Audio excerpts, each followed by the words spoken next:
Are you okay for time? Yeah, no problems on time. Yeah. Perfect. Okay, so Tristan, ready? Clappers in, Tristan. Loves this bit.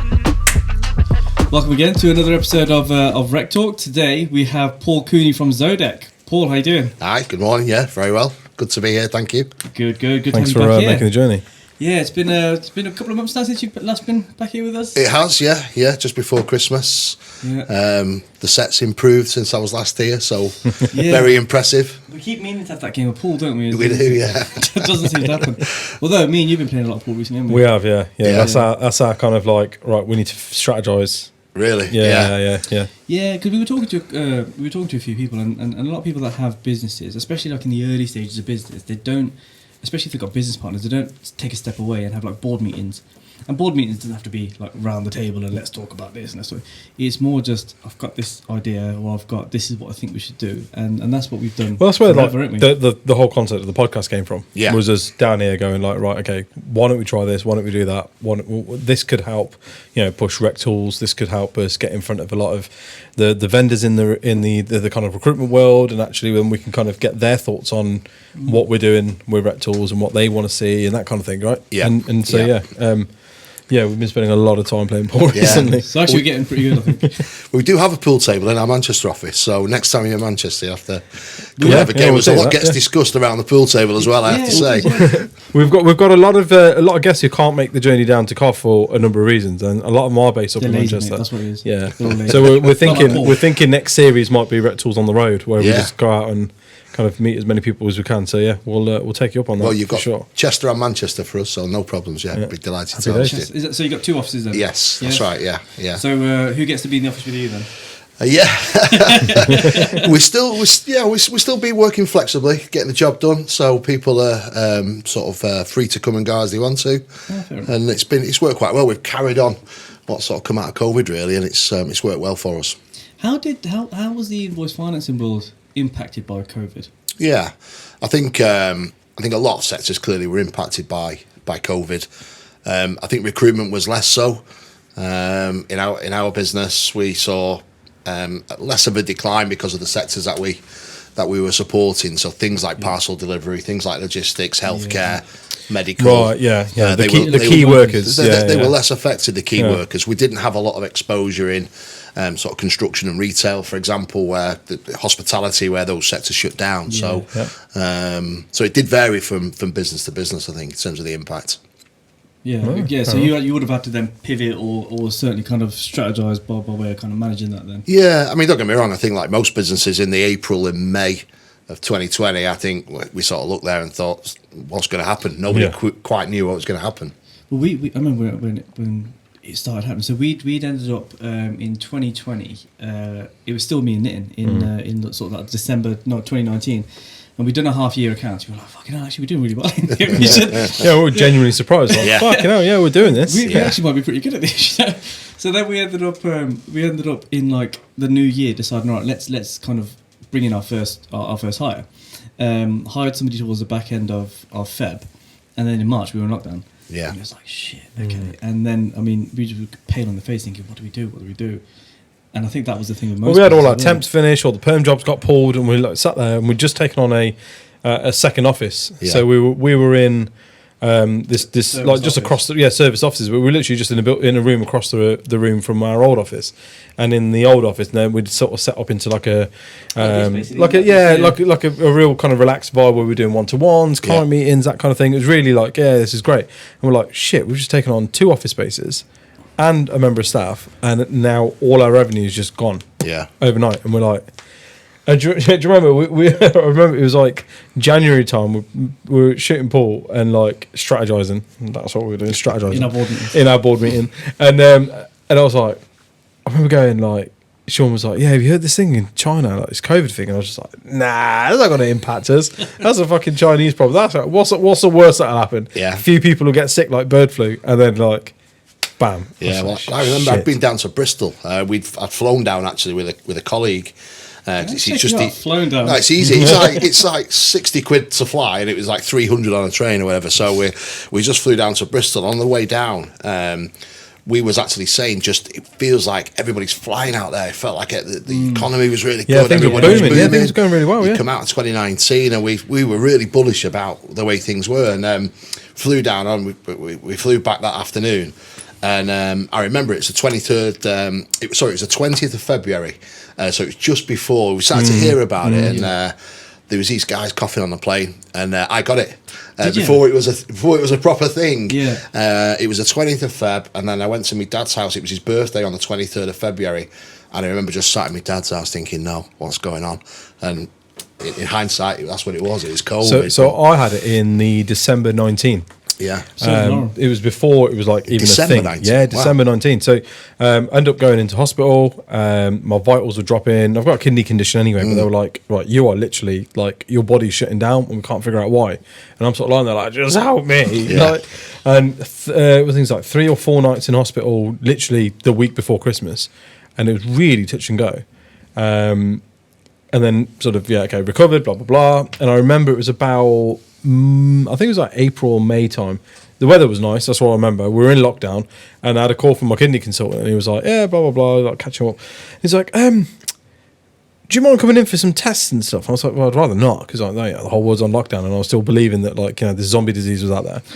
And I was like, fuck, no, I'd rather not. Why? And he was like, well, we've got you down as a list of potential 50 patients that may have been infected with COVID before we realised that it was actually in the UK. Oh, right, yeah. Because of all your symptoms and stuff like that. And we were like, we really, really want to kind of run some tests and stuff. And I was just like, no, I'm okay. Yeah. Lauren, I knew you were special. I don't want to do that. No. Yeah. Lauren, when do you remember? I think it was that November. So you may have even caught it from Lauren actually, because Lauren had it in I November. got it from James. I know I got it from James. My mate was working in London at the time, Central, and he was on the trains back and forth all the time. And I explicitly remember, like 2 weeks before I got ill, he was like horrendously ill and was like, no, but I'm not missing our Friday night. We'll come out. And he come out, and I remember driving him home, and he was coughing and spluttering everywhere. And I'm thinking, mate, you need to sort yourself out. You look a mess. You see, two weeks later, I'm in hospital, nearly dead. I remember Lauren woke up. It was like the middle of the night, and she was just like, "Sean, I can't breathe. I can't breathe."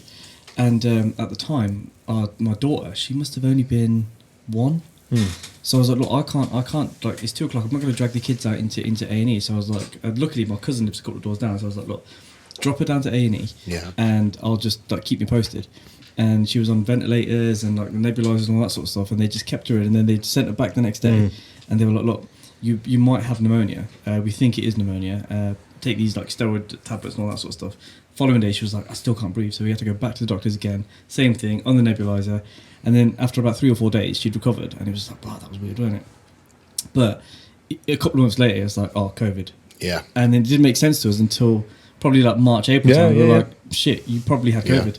It did take the wind out of a lot of businesses in the UK, but there was a strange spin-off from COVID that we started to see in the recruitment space, in that a lot of recruiters went into furlough, put people at home. Some recruiters, just given the nature of recruiters, felt they were a bit mistreated. Why should I go on furlough? I'm the top salesperson. Let me keep working. And what that did, I think that drove a lot of people to think, well, I might start up on my own, do it on my own. And we saw changed the landscape of it's certainly in the recruitment industry.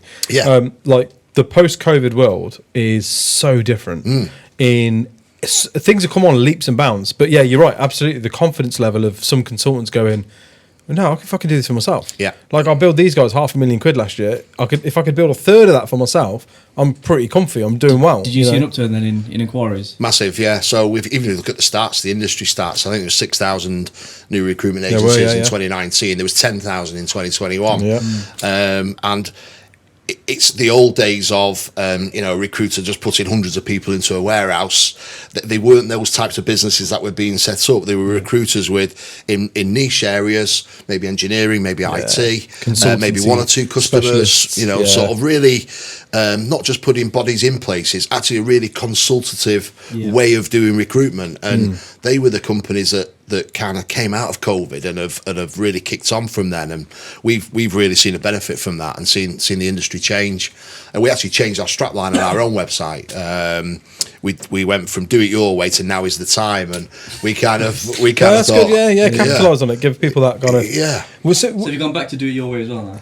Yeah, we're back to "do it your way." Now it's back to your way. Yeah. You can't do it. Yeah. Give up. Yeah, so now is the time. It's People have done it now, so now you do it your way. So, yeah. So, what was the journey of like the people that were inquiring with you guys? Because I can tell you from experience when we set up, the concept of going to an invoice financing business directly without the back office support and the whether it was a what do they call it? They call it the not umbilical cord. What's the Incubator? The incubator, yeah. So rather than having that, yeah, well, it's just like it's baby related, isn't it? But yeah, rather than having that kind of like recruitment incubator model or the investor model, yes, there was obviously always this option to go to businesses like Zodeq and like kind of invoice financing specialists in the recruitment space, and then go, right, let's do this. Yeah. What journey did you find that your customers had been on? Were these already established agencies coming and moving in, bringing it in house? Were these brand new inquiries, people that were like, look, I've been an employee my whole life and now I want to do this myself? Yeah, I mean, the majority of business we saw was new starts, people wanting to give it a go on their own.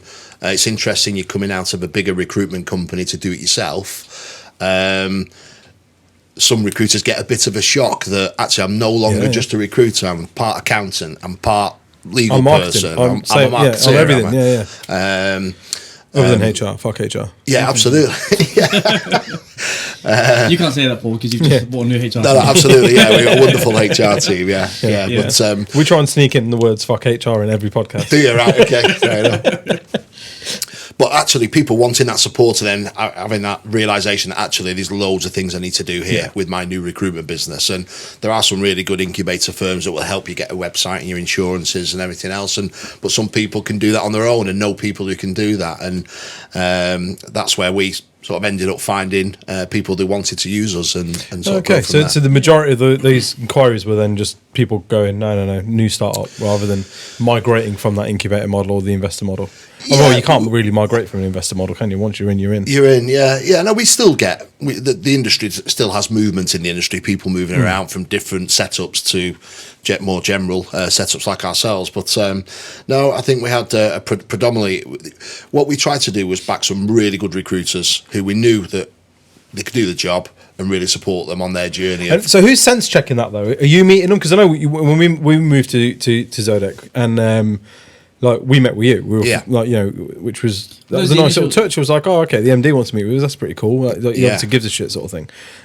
So are you doing that with every single person that you're onboarding? Are you selective with who you're sitting down with and actually getting FaceTime with? Yeah, so we're quite selective. Certainly during COVID, it was all Teams calls. But no, we're quite selective. We're really interested in the person.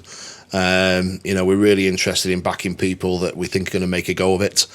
New starts are often a loss leader for us and our competitors in the early days of a new start company. But we're looking longer term to try and support people. Really, be honest. How many times do you reject them and go, this person ain't got it? For us, you'll be surprised. You'll be surprised. We've got our... We'll take anyone. If they're stupid enough to sign up. Yeah, well, we've got our existing clients to consider as well. Of course. Some people just... No, what I'm saying is you must see it. You must sit down with somebody and sometimes and just think, this is not the route for you, my friend. Listen, I've back all the way through my career, I've sat with people and... people have said, what are you asking me that for? Why are you asking me that? Why do you need to know that? What do you want my address for? So all of us, you're putting the crosses in the box kind of thing, So some people just don't understand the reason why you ask certain questions. The full disclosure piece. But you've been kind of involved in this game for a while now, haven't you? Yeah. Before Zodeq, you were, what, was it Close? Yeah, no, I was Shawbrook. I was and ABN. So I'm very much a one-trick pony in terms of my career. This is all I've ever done, really. So like most of us, we started at the bank and then sort of built our careers up through there and seen lots and lots of businesses over the years, lots of interesting people, lots and lots of scenarios. I've got a few grey hairs along the way. At the end of the day, you're lending money, so you get some interesting situations that arise when you do that. But so now is a really interesting time though, right? Because I mean, through the lack of better choice of words, I suppose, the economy's fucked. Like, things aren't looking great. Things are very difficult out there for a lot of businesses. How are you guys finding that? And kind of what's your insight to the kind of financially speaking and economically speaking? What are we looking at? Are we looking at a year, 2 years, 3 year recession? Are we looking at kind of a worse situation than what we're in now? Yeah, our open view is that the risk of recession is not as great as maybe we thought a year ago or 2 years ago. 2 years ago there was an impending glut of problems which hasn't really arisen as widely as everybody expected. The base rate has clearly risen, but again, didn't quite rise or hasn't quite risen yet in the way that people thought it might have done halfway through last year. Figure base rates at one point. Yeah, they were like it's not about going back to like the late 90s. Yeah, and you see government getting a surplus of cash in January, £5 billion. That's tax return money, so people are making money out there as well. So, and I think some of the issues are in pockets across the country rather than everything is doom and gloom. One area we've focused on, and I think our whole market really is focused on, is trying to keep people safe. So having the right cover in place, not over trading, making sure you understand your customer, making sure your terms are clear with your customers.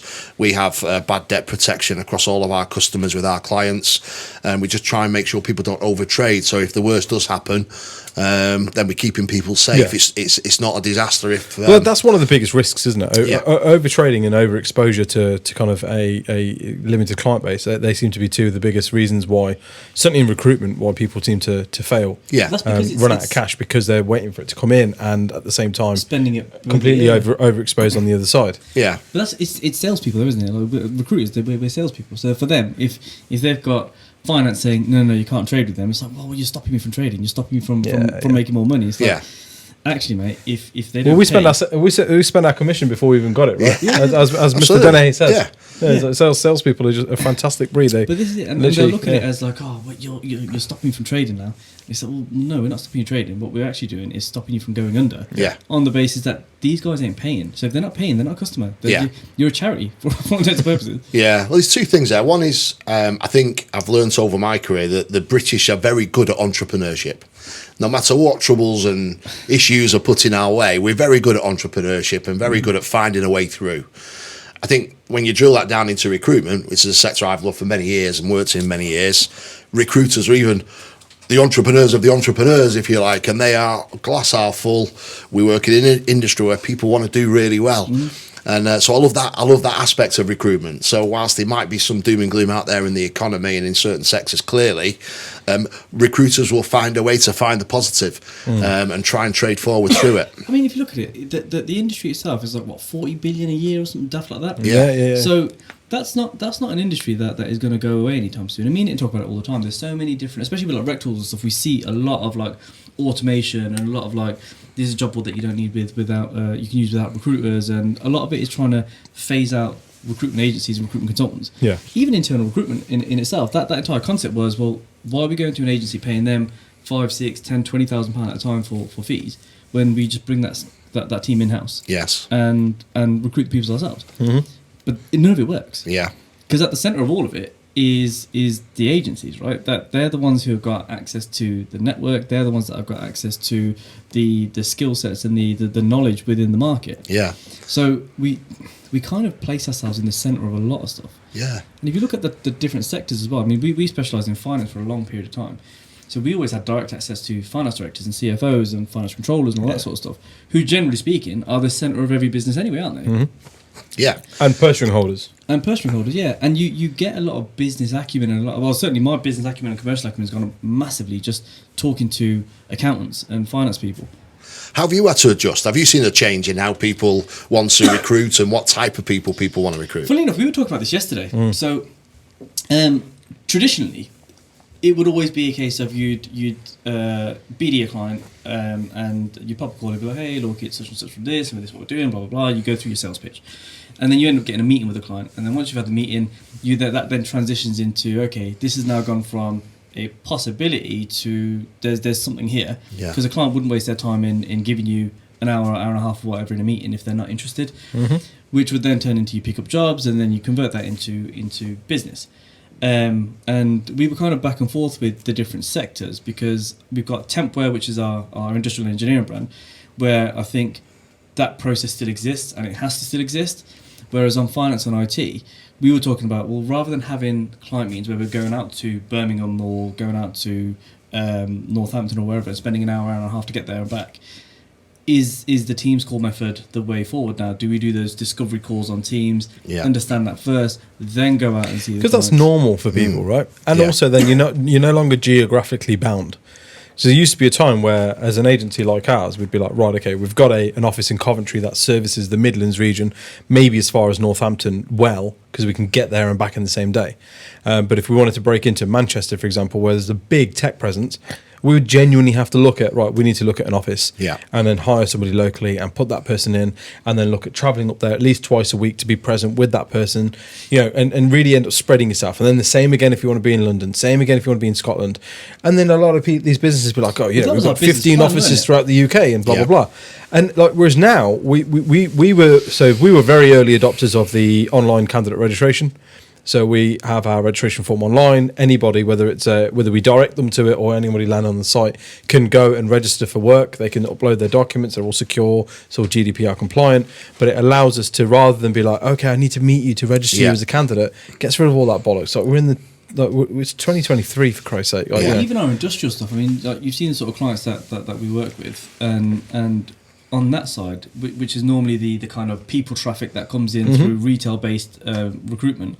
We've managed to kind of bypass all of that because we just send candidates a link via WhatsApp or on email or Facebook and again, or whatever.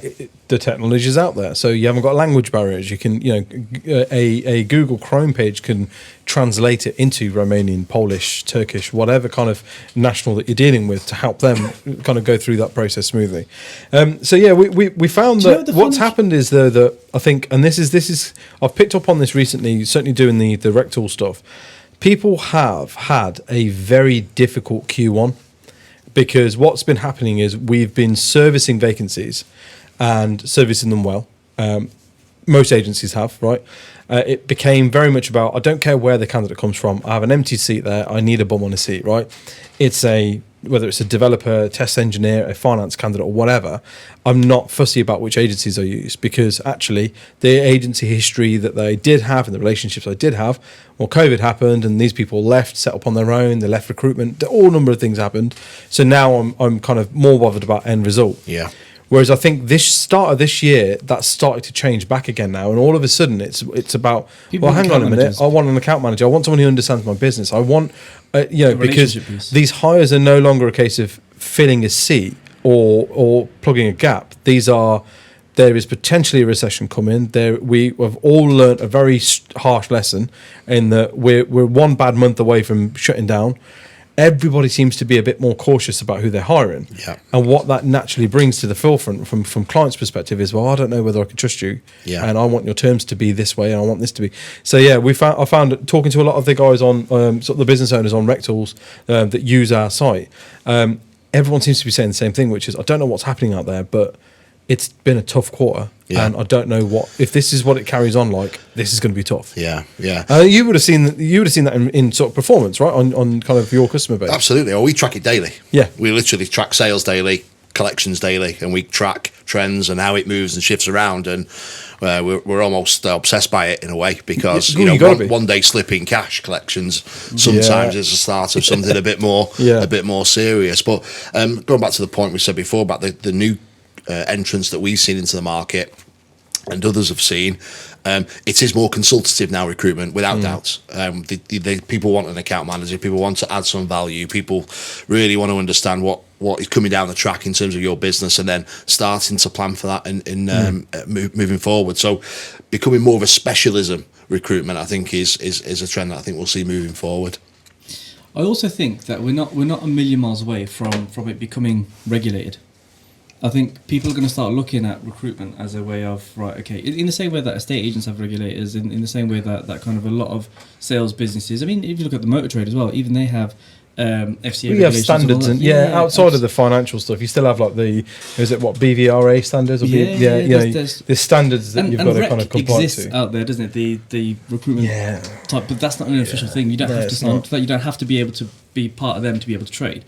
So I think there will be an element of some sort of regulation coming in soon. Yeah, and Sorry. You give it long enough, I'm sure Sunak's people will be coming after it. They don't like small businesses. They don't like small business owners, and there's a lot of them in recruitment. This is it, because I mean, you do get a lot of cowboys in, and I'm sure you would have met a load. We've certainly met a load of them where they're just like, yeah, don't worry about it. We'll just do this, we'll do that. So I think that will definitely change. Yeah, well, the invoice finance and asset-based lending world is very, very similar in that respect, in that we have UK Finance. I'd always encourage a recruiter to use a member of UK Finance as their finance company. We are. That's not a regulated industry. But they have a really strict code of conduct. Some of it is regulated by FCA. And as a member, and you go through quite a stringent onboarding process. As a member, you subscribe to the code of conduct. So, we will do this. So we'll have a treating customers fairly policy. We'll have a vulnerable persons policy. We'll have a proper complaints procedure. Our documents but by are and fair large, and transparent. it's commercial finance, though, right? Absolutely. Which isn't regulated at the end of the day. It's not regulated, no. But we wanted to So subscribe you can do to whatever the fuck you want. yeah, I'm sure UK Finance wouldn't like that. But I mean, you signed the terms we signed says something about Sean's dog, right? You got to repay Sean's dog if. No, your dog's yours. You're okay. You're fine. You're fine. Oh, man. Yeah. Go pick his ashes up. My dog recently died. Yeah. Oh dear. Oh, He no, still ain't gone to pick up the ashes no, yet, though. you can't say that. It's been long enough. And he's just like, I haven't been round to get on Sorry yet. to hear that. It was that was just after Christmas. No, after Christmas, before New Year. I was like, oh god, this is bad. But I'll tell you where I think the industry that for me hasn't really kind of adopted new trends is actually financial services. Yeah. I mean, me and Nitin come from a financial services background. You've got a heavy financial services background. And that is like audit for audit's sake. It's paperwork for paper's sake. It's literally just... And I get the rationale behind it, but the technology out there definitely exists for a lot of this stuff to be either remote, automated, or certainly much smoother than it is now. Yeah, it is there already. I don't think it's adopted as widely as it should be. That's the problem. Yeah. A good friend of mine's in the software world within financial services. The issue is exactly that adaptation of this technology. Yeah, and sort of not changing processes quick enough. Things like, I mean, I have all of my savings with a certain building society based in Coventry, and I mean, it could be anybody, right? And I've got a couple of investment mortgages through them, and to renew my investment mortgage, they needed to go through KYC again, and all that sort of stuff. And I was like, but you've got statements. I've got my savings with you. Just take that. Take the statement from that. And they're like, no, it's got to be from an external bank or building site. And I was like, why? It's just this strange, unnecessary process. And then to make it even worse, I was like, right, well, look, I don't have printed statements because I'm not 50 plus and rely on paper post. I don't even know what my postman looks like, kind of thing. And I was like, so I can just download my my statement from Santander and send that across to you. Yeah. No, it needs to be posted out to you. Sorry? Yeah. You need to call your bank and get them to send you a paper version, and then you need to bring that paper version into one of our branches to send up in turn. And I was just like, but the funny thing this is just like what the banks promote you to go paperless. Go paperless. That's what I was going to say. And I was go like, on the app. It's like, do you want to go paperless? Like, is this process designed to be like, it'll weed out the fraudsters because they won't do all of that. Or they're the only ones that will bother doing all of this sort of stuff. Yeah. That would be a red flag for me. This guy's willing to jump through hoops for this. There's an issue here. Whereas I was like, no, this is odd. But that's coming. All of that is coming. A lot of it's already there. You think about all the new challenger banks that are out there and all the tech that's out there, open banking. We've just moved our credit cards from Lloyds Bank, which is a paper statement every month, to Pleo. I don't even need receipts now. I just snap it and it just does it, and it goes straight into our QuickBooks accounting. And it's so seamless, isn't it? But the big banks just don't seem to want to. Yeah, so I think all of that's coming, and we talked about before about COVID and what the future holds. The future is Gen Z, isn't it? So these are my daughter's 18. These are the people who are going to be running business over the next few years, and they don't want to fill in pieces of paper. They want to do it on WhatsApp and all the rest of it. I tell my wife about this all the time because she's a assistant head, and so involved in the school, teaching kids, blah blah blah, and I'm just like, you guys, you're not preparing these kids for the future. and like nobody knows what the future looks like, but it damn sure isn't what you're teaching them. Yeah. You know, do you know what I mean? It's Yeah. like these guys, this generation, and we've got Gen Z that work for us, you know, and like Sky and BB are fine examples, and they make us sort of look at our processes sometimes and kind of things and think, we don't need to do this. Yeah. Like, do you know what I mean? Like, where what was the norm for us? Send the isn't salesperson out, meet face to face. Yeah, just you know, simple things like onboarding. Yeah. Simple things like onboarding. Like I was fretting. I was like, oh shit, like BB's starting with us, and like I've not got a PC set up yet. I haven't done this yet. I haven't done that because I've just been really busy. And she started. She was like, it's fine. Don't worry about it. Like I'll do this bit, and I can do that bit, and I'll go and start taking some pictures and start getting some content ready to go.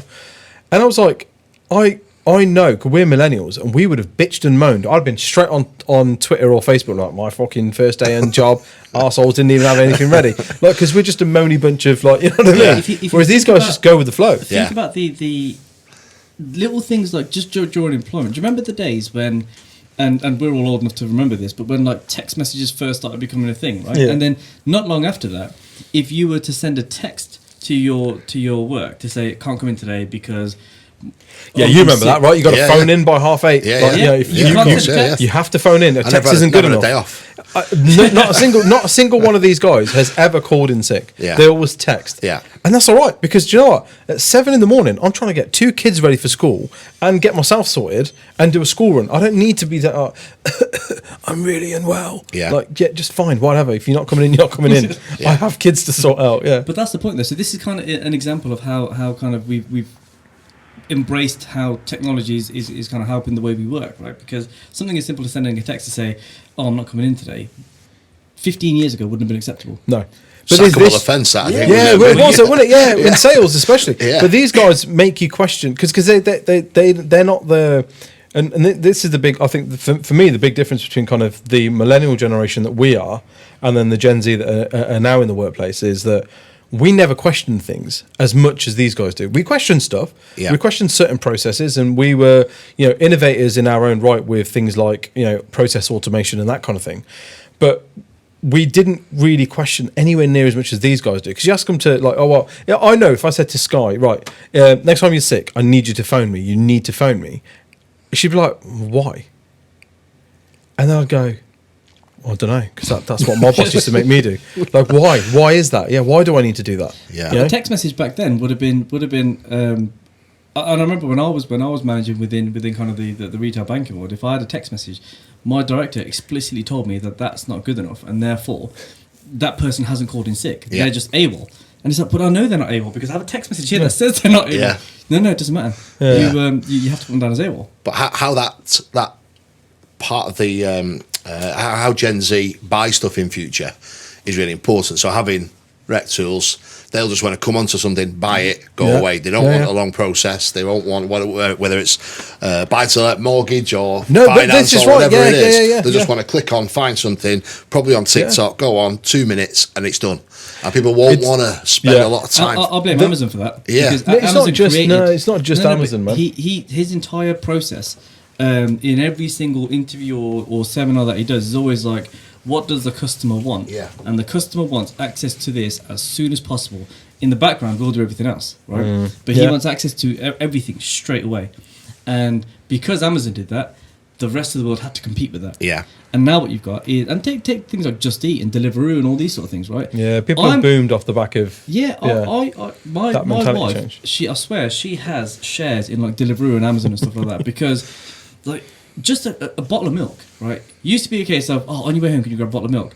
Now, I'm on the way home and I'm meeting the delivery driver. He's like, oh, this is your milk, mate. This is And your I'm milk, like, yeah, brilliant, yeah. Okay, thanks. Yeah. I just paid an extra £3 for it, but whatever. Do you know what I mean? I could have bought it on the way back. Yeah. But even I'm not at that point where I'm at home and Lauren will be like, oh, we need to get some milk, we need to get some bread or whatever. Just fucking deliver it. I can't be arsed. I'm not going out of the house now. Yeah. But that's the whole point in automation, right? And it's interesting to see. I'd like to think that we're quite kind of, you know, tech savvy enough to embrace new tech coming out within our world, right? The recruitment space. But there's certain things that's out there or that launch into the market that you just think like, what problem is this solving? Yeah. Just because you're able to do it, you know what I mean? Just because you were able to automate that piece of recruitment. You mean like walk to the shop and buy a bottle of milk rather than get a driver What problem has this solved? Yeah. It hasn't solved a problem. All you've done is just use automation, badged it up and fancied it up and be like, there you go. Yeah. Recruitment automation. Yeah, that's fine, but that is not Has automation helping got space anybody. in the invoice financing world? Yeah, so we're still a bit traditional in the invoice finance world.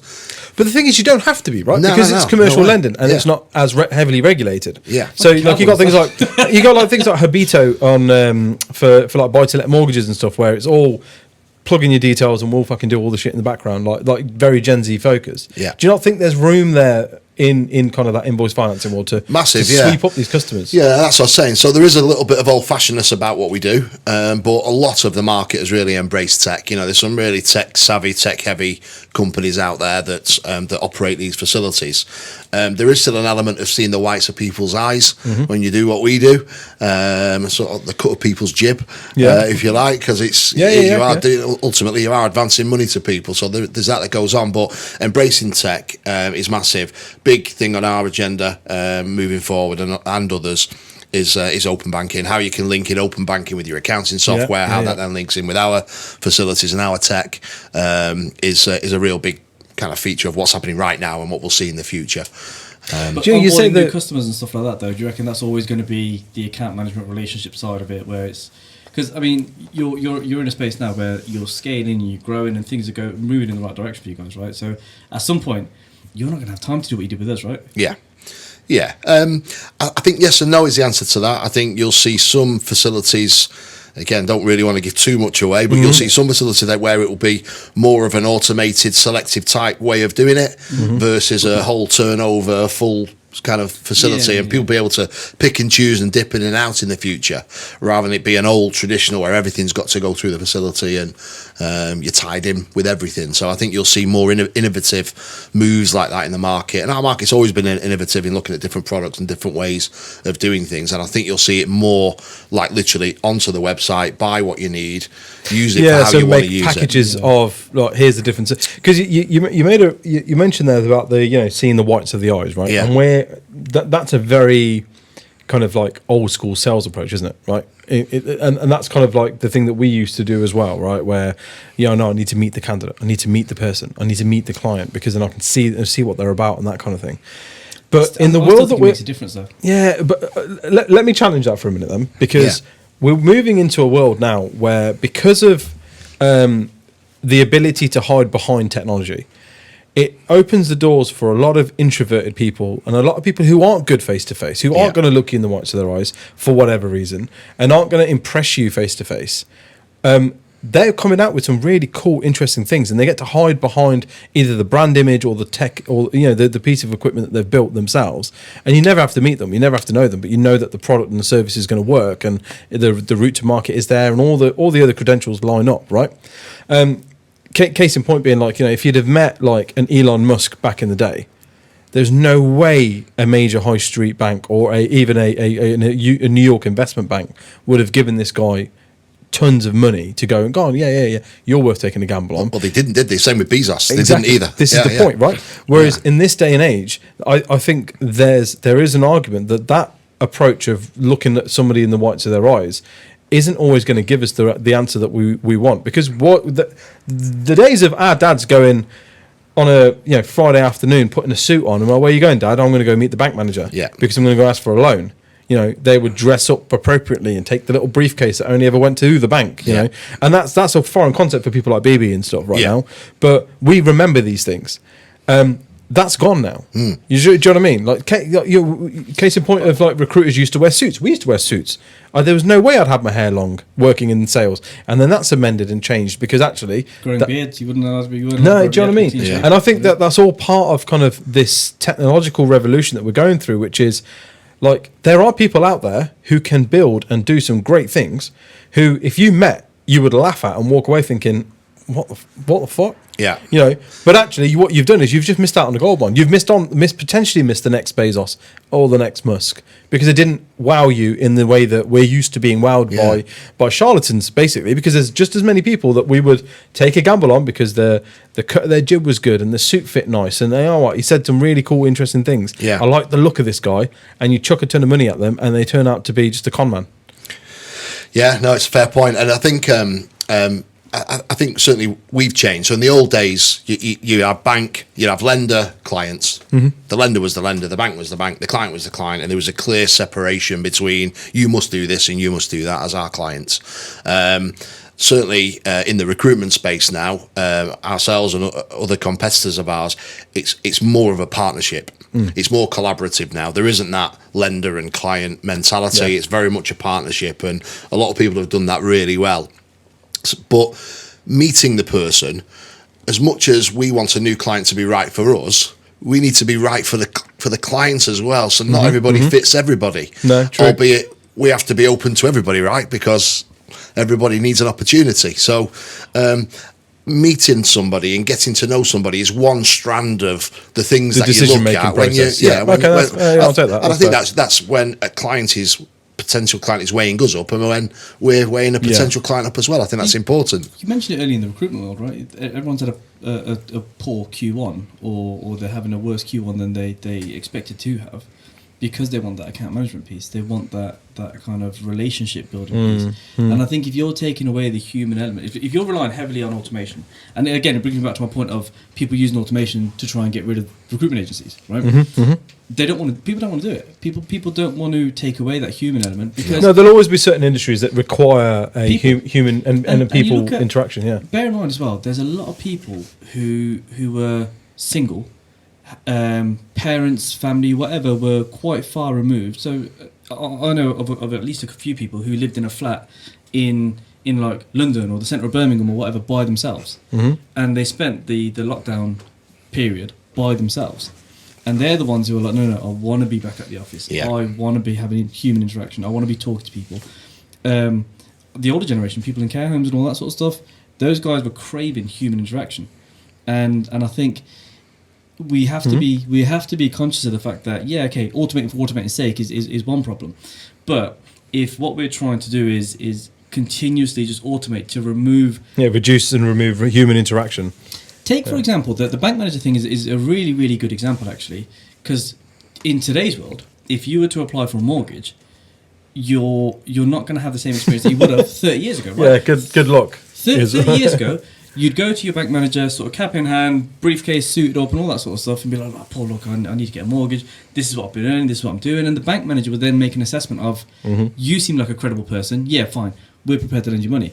Now, if your credit score isn't 999, if your earnings aren't above 70k, if you haven't got at least 20-30% in the bank, you don't even bother applying. Yeah. There's no point. Before that even, like, do you know how many, and this is before COVID, do you know how many retail banks moved away their mortgaging kind of advice and facilities from the branch network to, you got to make a phone call. You got to have a phone call. I mean, I was on the phone. Literally, I'd be on the phone it was 4 or 5 times with Coventry Building Society for half an hour to 45. Yeah. But like, that's where my investment mortgages were. And I went into the branch and they went, you got to call up. Okay. Can you arrange me an appointment, because there's days where I can't do, and I can't just sit on hold for 25 minutes.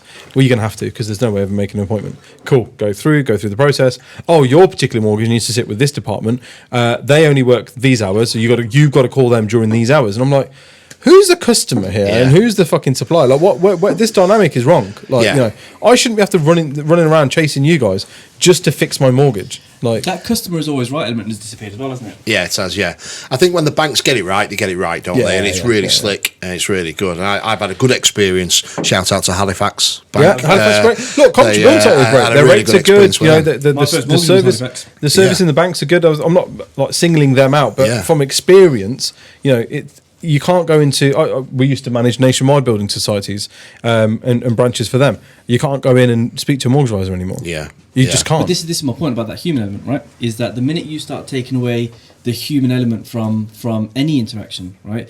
Automation is there for efficiency, But I think the human part of it, the seeing the white, the eyes, the cut, the gym, all that sort of stuff, that has to be there. Because even as recruiters, right, the benefit to us going into a client's office is to kind of assess who would fit into that environment. Who do we know that would fit into that environment? Yeah. We've had candidates reject jobs off the back of, I can't get signal there. So unless Vodafone decide to put a mast up in that space, I can't work there, or I can't go there because I have to reverse park. And those are the small little details that a client won't give you, because it's in the back of their head. Yeah. Nobody thinks. Gen Z will be more selective now like that. There'll be things that are, it might not be mobile phone signal, but what are the working hours? Where do I have to work? Have they got a pool table? Have they got whatever it is? It's some of these things. How the world of work is changing, isn't it? Well, it's already changed, right? Yeah. You got a lot of certainly in the tech world. I've got a lot of kind of internal recruiters and tech people on my LinkedIn, and they're all.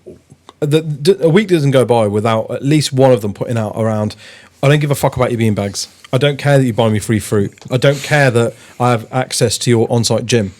These aren't benefits. These are not perks.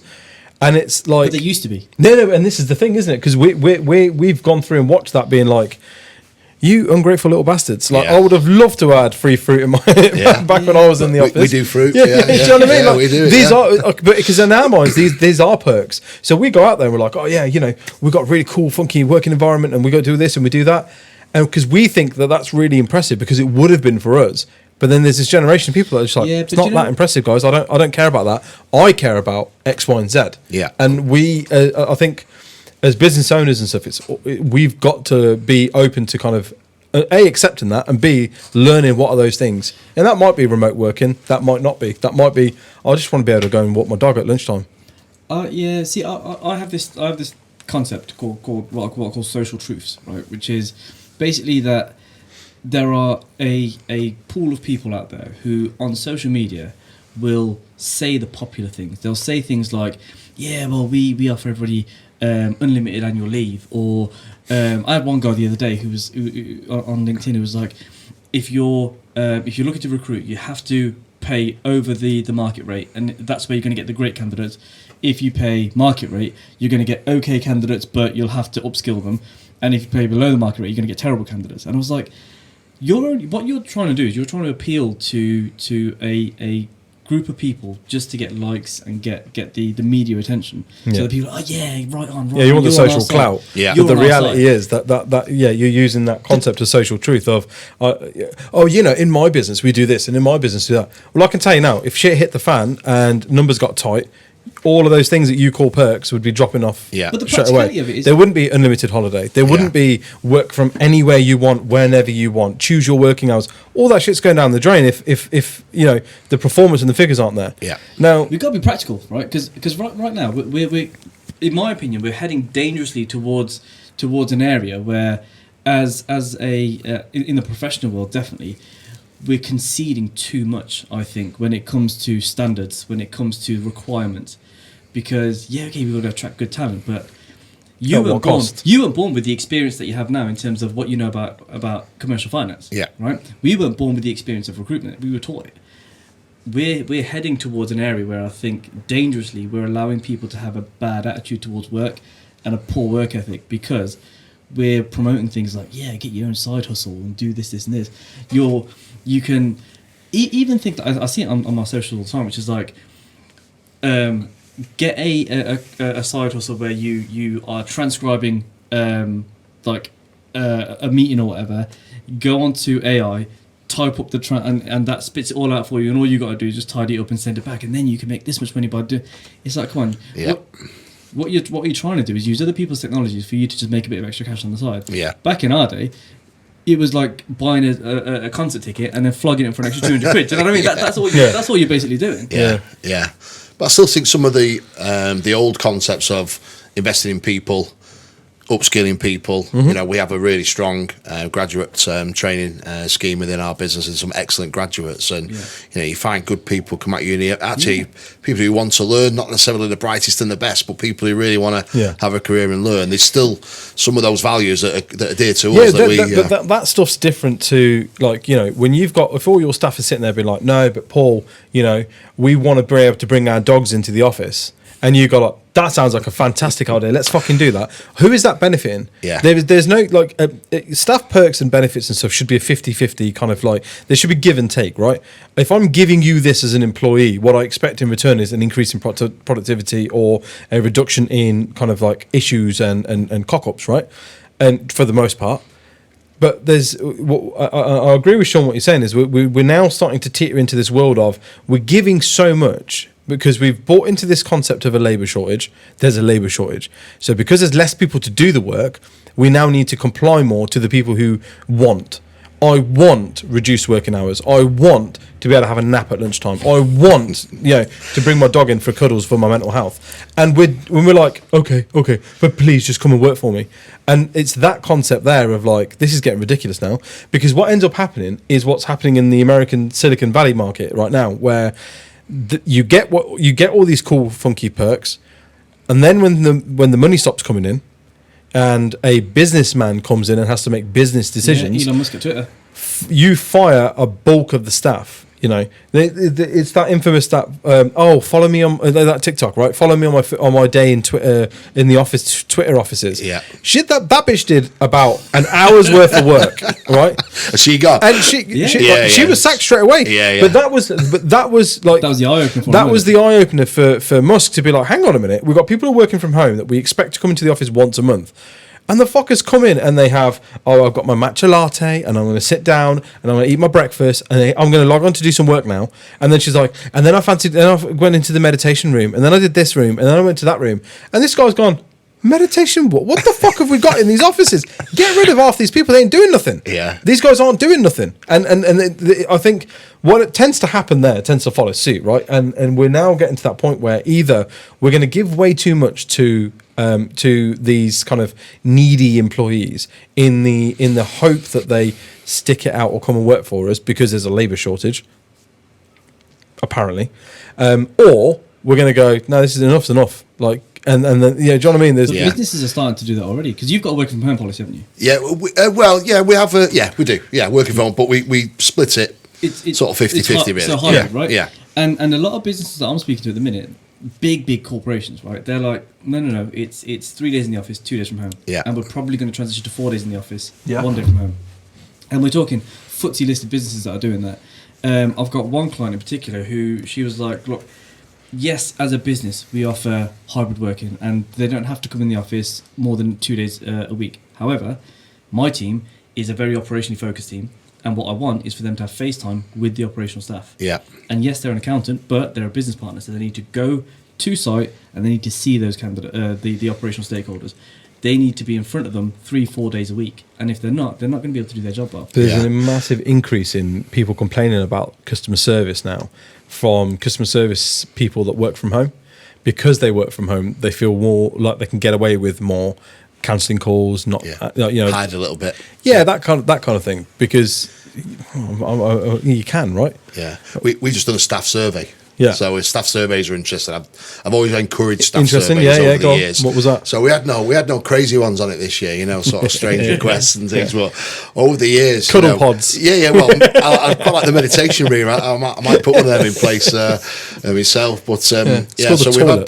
Can we have a new kettle? Was one of the ones. The kettle's not big enough. Fucking hell, Paul, you're not giving these guys a kettle. Kettle's not big enough. It's what's important to people. Like, but you don't know that, right? Because it's not one of those things that no one's going to be like, well, there's Paul, the MD of the business.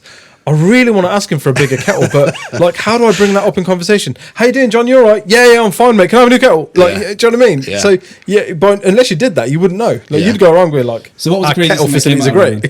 The craziest thing the craziest thing that's ever come out of one, and this is in a previous life, was can we have different colour chairs in the office? Don't like the colour of the chairs. Staff got a problem with chairs, isn't they? Yeah. So see those chairs that we've got over there? Ours are squeaky though. Tristan, do a little wiggle. That'll Oh, pick up squeaky that. chairs. It's a Yeah, squeaky chairs.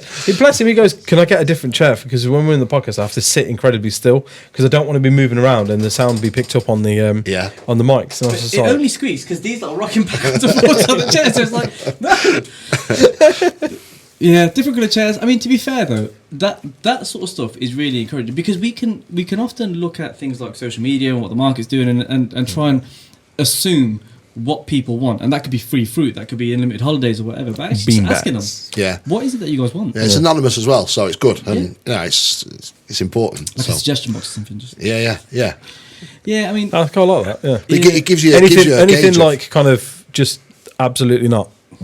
There's got to be something that you've looked at and thought, "Are you taking a piss out of me?" Well, everybody says pay, don't they? You know, it comes up on everyone. You know, we say this to these guys. If I could pay you more, I would pay you more. Yeah, but we wouldn't be open very long. Yeah. Like, do you know what I mean? Like that. That's the truth of it. Yeah. We're not choosing to pay you less because we get to take home more money. No, it's if I could pay you more, I would pay you more because we're all in the same. Yeah, one of our consultants. We had they made that much commission. They made more money. He was making more money. Yeah, for about 4 months, he was making more money than we were taking home. That hurt. That should be the way, shouldn't it? If it should be. Yeah, but it's still. I mean, when you're writing that check, it fucking hurts. You're like, are you taking the piss? Yeah, but we were happy to write that check because at the end of the day, for us, I wasn't. No, but for us, it's always been about kind of scaling, growing, and kind of. I mean, look, to be honest, Mark Sharm Group, RecTalk, RecTools, everything. That's our retirement plan. Yeah. Right. Yeah. So if that's making money, then great. Like, I'd happily write somebody £100,000 commission check, no problem. Yeah. Because if the scheme's right, everybody wins, don't they? So yeah. So is that kind of. Is that within the invoice finance world? Is that encouraging? Is it commissions, bonuses, all that sort of stuff? New business, yes, yeah. Normally, you set up with a hurdle. You got to get past the hurdle first, and then it sort of kicks on from there. So it can be. Hurdle. We call it a threshold, don't we? But it's extremely competitive. So commission rates tend to be good for the right performers and good performers. And there's some top end performers out there in our sector who've been doing it a long time. So,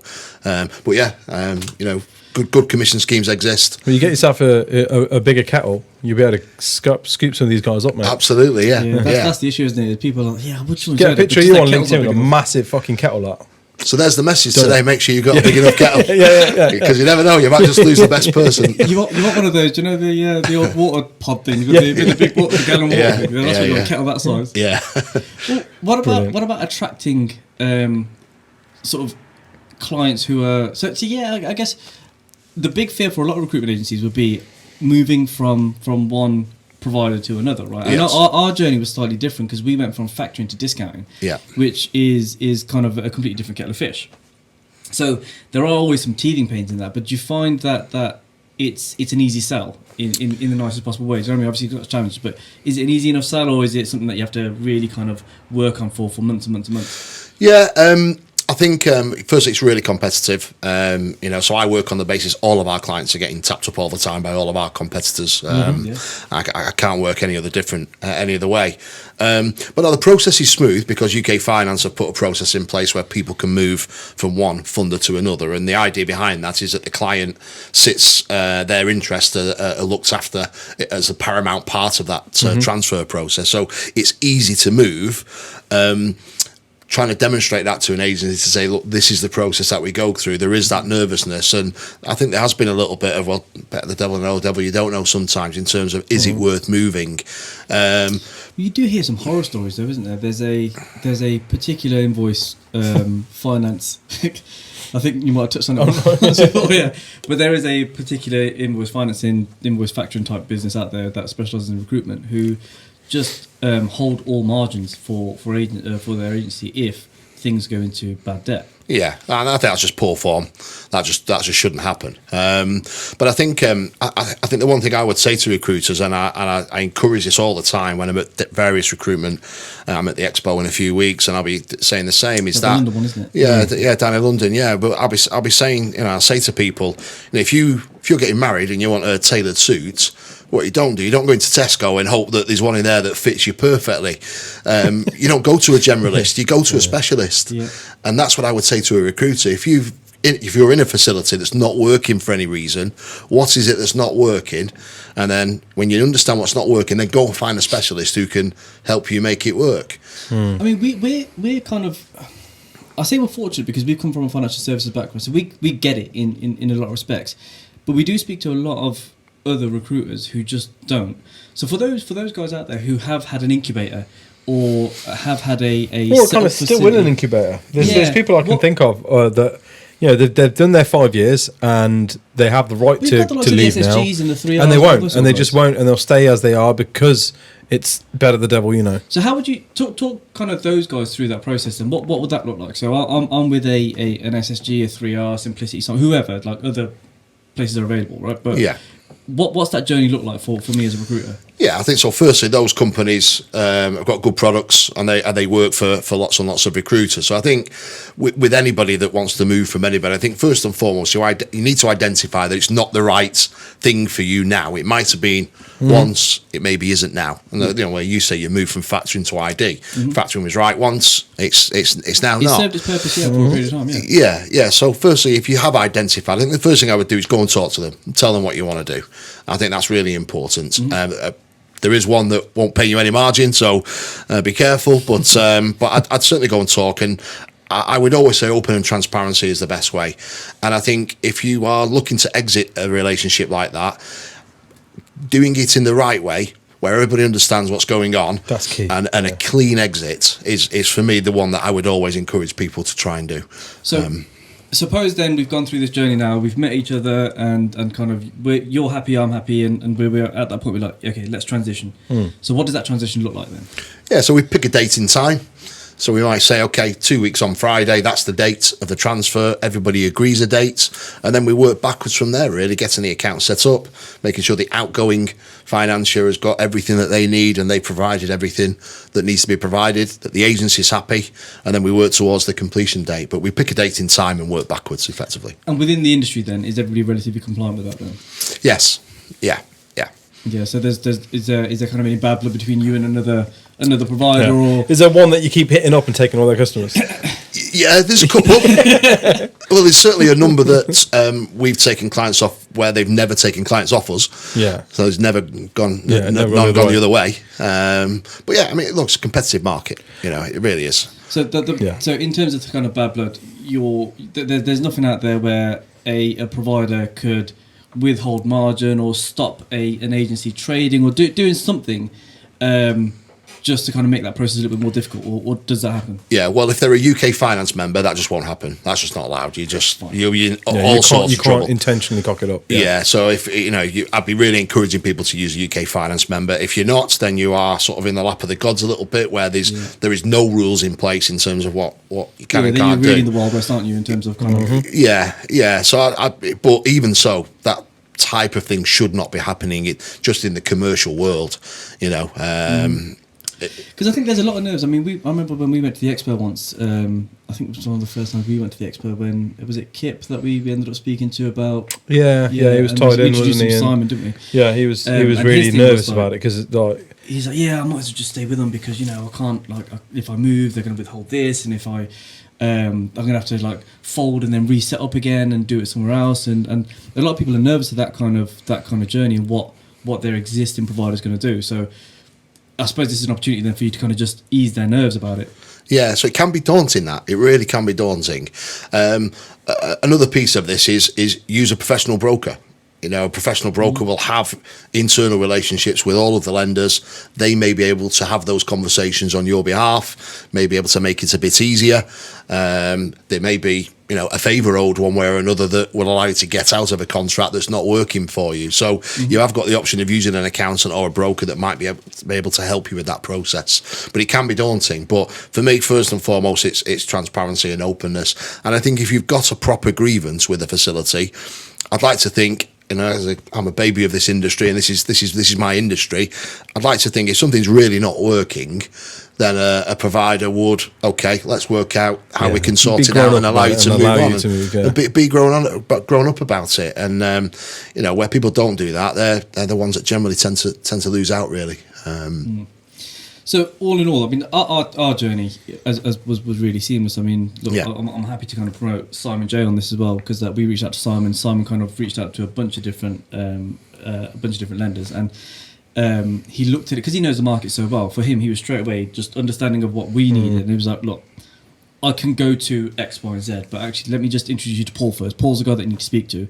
You've got direct access to him. You've got it's a much closer working relationship. Yeah. Because we were speaking to the likes of Lloyd's and I think it was Bibby or was it Close? One of them. I think Lloyd's So you're going in Tesco, weren't you, to a generalist? Yeah. Close came in. Yeah, it was Close, wasn't it? Because they brought the auditor in, didn't they? God, and this auditor came in, and she was sat down with Lauren. She sat down with me, and it was like, "Oh, have you got this? Have you got that? Have you got this?" And the whole thing was just like, "Yeah, okay. I mean, that's all well and good," but we were having to explain recruitment to her. Yeah. And constantly coming back to the same points again and again. Yeah. So, as we said, this is how temp recruitment works, blah, blah, blah. That's why these look like this. That's why the GP is this. The bit in the difference is the bit that goes to the candidate and so on and so forth. And they all just say, like, we know recruitment. That's really a market we want to access quite a bit more. We're a specialist in recruitment. Yeah, they all say they want to get into that recruitment market as well because they know how lucrative it is. Yeah. So I'd pick up Simon J as well. Simon's excellent. He's one of the most prominent brokers out in the UK. He works Mr. with all the lenders. Finance, isn't he? He is, yeah. He knows his stuff. Been around a long time, and he's done a lot for a lot of recruitment businesses in the UK. He really has. I mean, our recruitment journey in terms of our setting up started with Simon J as well. We kind of spoke to him just as a way of kind of comparing the market that was out there at the time. And we were dealing with we were looking at either 3R where it was like an incubator, and 3R were really, really good to us. We had a look at an investor, and then we were looking at someone like a Hitachi as well, which is where Simon was at the time, where we were like, okay, do we just go it alone? Yeah. And truthfully, I think we made the right call because we just, at that time, we didn't have the capacity or the knowledge. It worked for us. It worked. Going through that incubator route worked for us, and then moving away from that incubator route to eventually where we are with you guys. Yeah. Has worked out for us, but then we've grown as a business throughout that journey, right? Yeah. So there so you the go. incubator stuff, you guys offer that as well, right? Yeah, we do. Yeah. I mean, we always try and just make sure that our client's on the right product.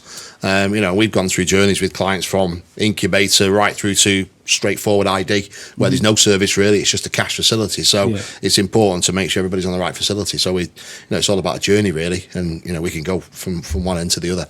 Well, so what's next for Zodeq then? Next for Zodeq. Yeah. So we're optimistic. Our market's really busy. We want to keep growing. We've got a target of doubling our business over the next couple of years. We're not changing our MO in any way. We see recruitment. We want to keep supporting recruitment. We love the industry. We've got recruitment experts internally. So really, it just keeps supporting the industry as much as we can. We've not got any massive whiz-bang plans that are taking us off on any tangents. It's really just continue to build our brand, support the industry, keep our reputation really tight, and then just keep growing it from there and see where the journey takes us. What about you, Paul? Staying in the in with Zodeq for the long haul, or are you retiring, going to Cape Verde and a beach hut somewhere? No, I think I'd drive my wife mad if I was at home too long. So no, I'm not thinking of going anywhere. So unless somebody tells me one day that they don't want me to do the job anymore, I'm sure there's plenty of other jobs out there. But no, it's very much MD of Zodeq. I'm a big believer of making sure that we're a great place to work. So as we've grown and I've been big old kettle. Get a new kettle. But as we've grown, I've been able to look more at the business rather than build a business and just be right in the middle of it. So being a great place to work is really, really important for me. So, and if that means we forgo a bit of profit along the way to make sure that's the case, then that's very much, it's a big thing for us that. So that's very much my targets for moving forward. But no plans to go anywhere. Excellent. Good. Well, look, we want to thank you for taking the time out to come and talk to us today. It's been great. It's been a blast. Thank you. Good. Glad you enjoyed it. It's been good. We're going to be probably having a look at another panel-based episode. It's trying to patent a phrase called megasode, but I just think it's going to work. Okay. Like it. Don't encourage him, Paul. So, what would be really good though is to kind of get you, maybe even Simon, and then having like a couple of investors on board or something like that as well. So you guys can really kind of just go at each other with two sides of the same coin. Kind of be like your target customer is a recruitment agency. Yeah. Why would they go over one over the other and that kind of thing? Just to kind of open up a bit of a debate. So it'd be good to get you back on. Yeah, be delighted to be part of that. Well, thanks for your time, Paul. Yeah, thank you guys. Appreciate Cheers. It. For all of our kind of listeners out there, if you're looking for recruitment invoice financing from everything from everything from an incubator service all the way through to just the invoice discount and cash facility, that kind of thing. Reach out to Paul Cooney. Thank you. Thank you. Cheers. Thanks, mate. That was an hour and 7 minutes. Wow, that's flown by. It does. That's absolutely flown by. It gets so